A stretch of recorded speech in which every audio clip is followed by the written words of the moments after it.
Hello दोस्तों, आप सभी को गुलाब जामुन जैसी मीठी मीठी नमस्कार। और इसी के साथ आप लोगों का स्वागत है आईपीओ के लव ट्रायंगल में। ना ना ना ना, आईपीओ तो आ ही नहीं रहा है, ये तो एफपीओ आ रहा है। अब ये एफपीओ क्या होता है?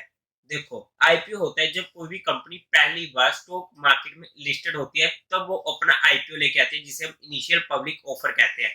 और उसी के साथ साथ एफपीओ होता है जो कंपनी ऑलरेडी स्टॉक मार्केट में लिस्टेड है और वो अपना कुछ और पोर्शन अपने एग्जिस्टिंग शेयर होल्डर्स को या नए लोगों को देना चाहते हैं, तो वो जनरली अपना एफपीओ लेके आती है। एफपीओ जनरली मार्केट से या तो और पैसा उठाने को लाया जाता है, या फिर अगर हम कहीं प्रमोटर्स की होल्डिंग को कम करने के लिए लाया जाता है।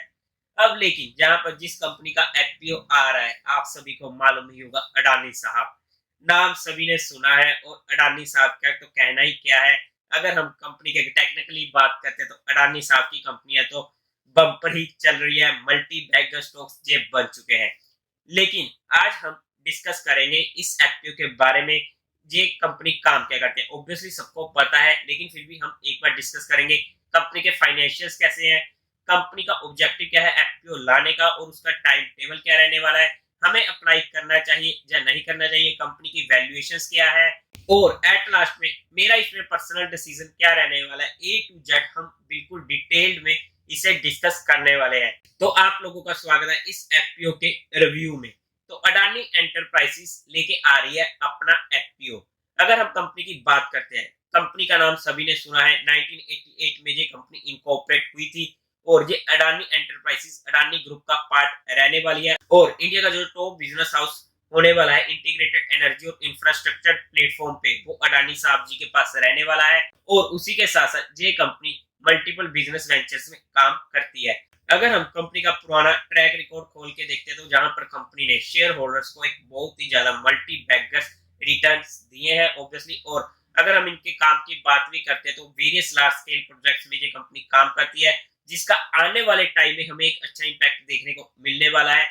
बिकॉज कंपनी जिन सेक्टर्स में मेनली काम करती है वो लॉन्ग टर्म सेक्टर्स आ जाते हैं, जहां पर हमें बाद में अच्छी इनकम भी देखने को मिलती है, like infrastructure, road project, energy housing, जो ये लॉन्ग टर्म के प्रोजेक्ट हमारे पास आ जाते हैं। डिफरेंट डिफरेंट सेक्टर्स में ये कंपनी लीडर होने वाली है।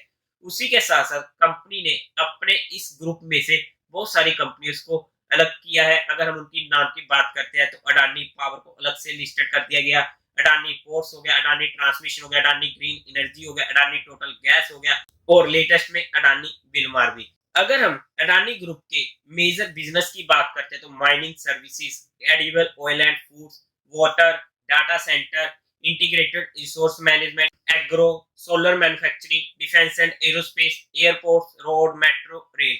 मतलब कि अगर हम देखते हैं तो इसका सेक्टर बहुत बड़ा होने वाला है, जो कंपनी का एक पॉजिटिव पॉइंट ऑलरेडी होने वाला है।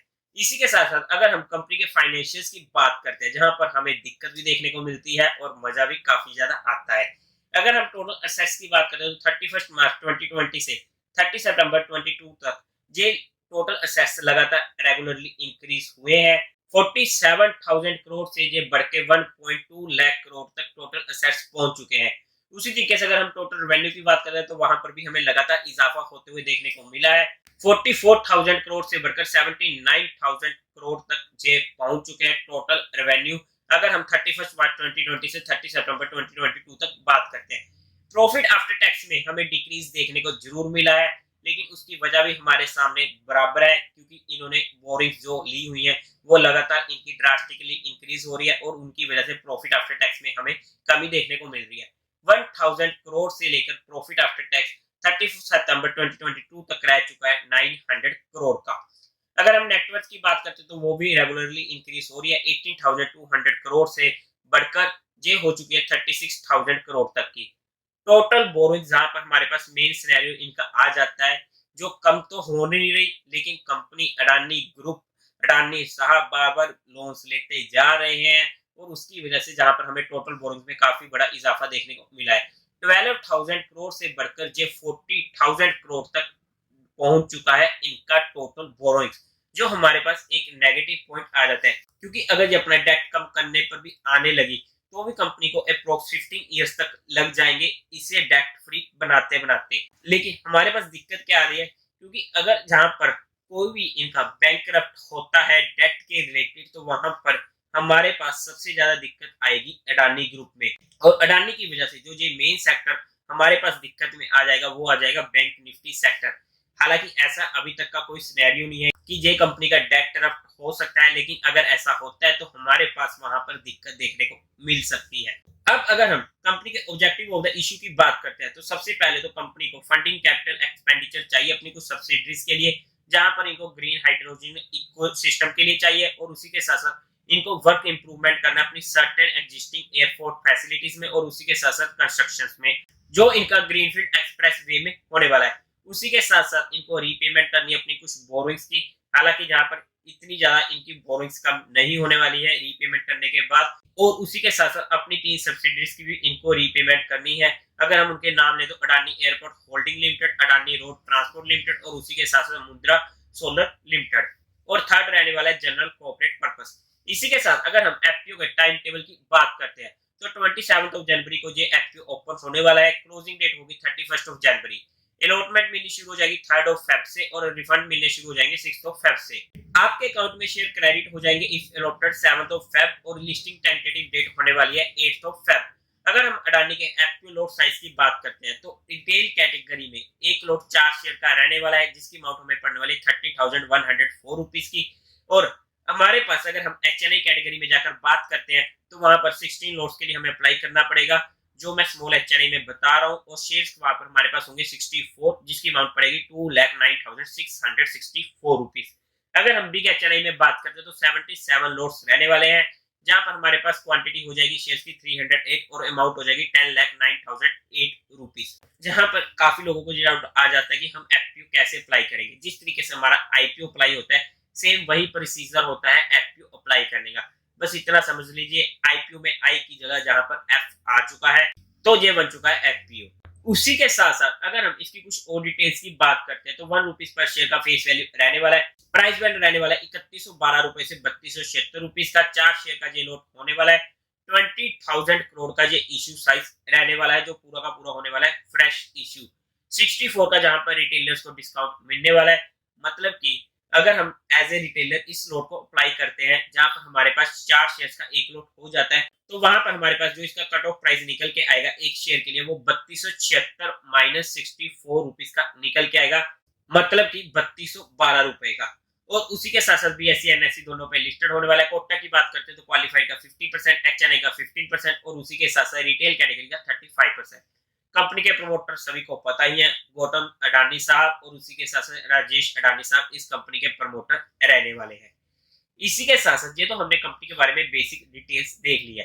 अब अगर हम कंपनी की कुछ और डिटेल्स की बात करते हैं तो कंपनी का जो ईपीएस निकल के आता है वो निकल के आता है 4%, जो कि हमें काफी कम देखने को मिल रहा है। पी रेशियो की अगर हम बात करें तो 311 की पी रेशियो देखने को मिल रही है, जो हमें अडानी साहब की हर कंपनी में पी रेशियो काफी ज्यादा देखने को मिलेगी, मतलब कि इनका शेयर काफी ज्यादा ओवर वैल्यू चल रहा है। और उसी के साथ साथ अगर हम आरओई देखते हैं तो वो भी हमें 4% की मिलने वाली है, जो फिर से हमारे पास एक नेगेटिव पॉइंट हो जाता है, क्योंकि आरओई ईपीएस हमारे पास 15% से ज्यादा की होनी चाहिए। डेट टू इक्विटी रेशियो की तो हम इसकी क्या ही बात करें, अप्रोक्स 1.31 के पास का चल रहा है, जो मेजर फिर से एक हमारे पास नेगेटिव पॉइंट हो जाता है, because debt to equity ratio हमारे पास 1 से कम ही रहना चाहिए। अब क्या इस एफपीओ को अप्लाई करना चाहिए या नहीं करना चाहिए, ये हमारे पास मेन कंसीडर पॉइंट आ जाता है। तो देखो, अगर मैं इस टाइम पे अपने पर्सनल व्यू की बात करूं तो आज के टाइम पे मैं इस एफपीओ को अप्लाई नहीं करने वाला हूं, बिकॉज जब ये एफपीओ क्लोज होगा तब भी हमें वहां पर जाकर ओपन मार्केट में इसका शेयर प्राइस देखना पड़ेगा कि उस टाइम क्या चल रहा है। अगर वहां पर हमें इसके आसपास का प्राइस देखने को मिल रहा होगा 1-2% के फर्क में, तब तो हमारे पास एफपीओ एक इंटरेस्टिंग ऑप्शन नहीं रह जाता है, तो ऑब्वियसली हम वहां पर मार्केट से ही इस शेयर को इजीली खरीद सकते हैं।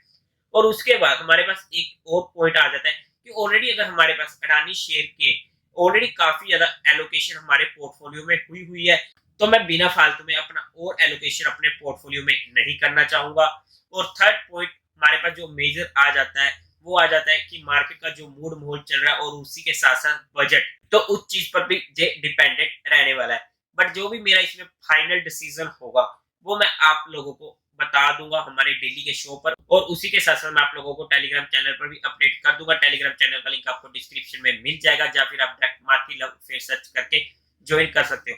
बिकॉज इस एफपीओ को मैं जल्दी अप्लाई नहीं करने वाला हूँ कि खुलते ही मैं इसे अप्लाई कर दूंगा, क्योंकि मुझे वहां पर देखना पड़ेगा कि सबसे पहले उस टाइम इस शेयर का प्राइस क्या चल रहा है।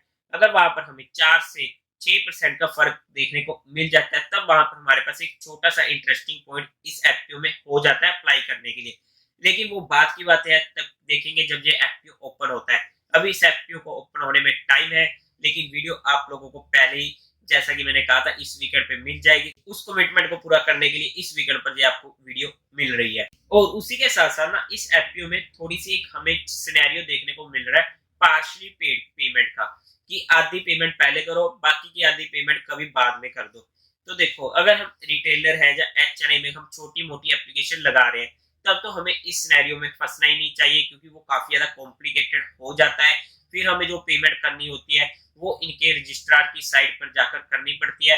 तो वहां पर एज ए रिटेलर हम फालतू की सिरदर्दी नहीं लेना चाहते हैं, तो उस चीज को हम अवॉइड ही करेंगे तो ज्यादा बेटर है।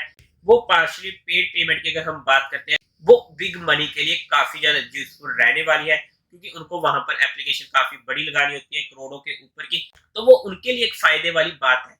लेकिन हम रिटेलर्स के लिए, जहां पर हमें एक छोटी सी एप्लीकेशन लगानी होती है, तो वहां पर हमें इतनी दिक्कत नहीं लेनी चाहिए कि हम पार्शली पेड पेमेंट के बारे में देखें। हम वहां पर आधी पेमेंट पहले कर दें, बाद में बाकी आधी पेमेंट बाद में इंस्टॉलमेंट में कर देंगे। तो ऐसा कुछ हमें सिरदर्दी से बचने के लिए इस चीज में पड़ना ही नहीं चाहिए। तो इस चीज के बारे में मैं डिस्कस नहीं करने वाला हूँ, लेकिन एक इंपॉर्टेंट पॉइंट था, इसलिए मैंने आप लोगों को एक छोटा सा आइडिया इस बारे में दे दिया है। लेकिन आपका इसके बारे में क्या रहने वाला है डिसीजन, तो मुझे कमेंट करके जरूर बता दीजिएगा। और उसी के साथ साथ देवी और सज्जनों, उम्मीद है आप लोगों को ये वीडियो अच्छी लगी होगी। तो इस वीडियो को लाइक कीजिएगा, शेयर कीजिएगा और साथ ही साथ चैनल को सब्सक्राइब करें। Thank you very much.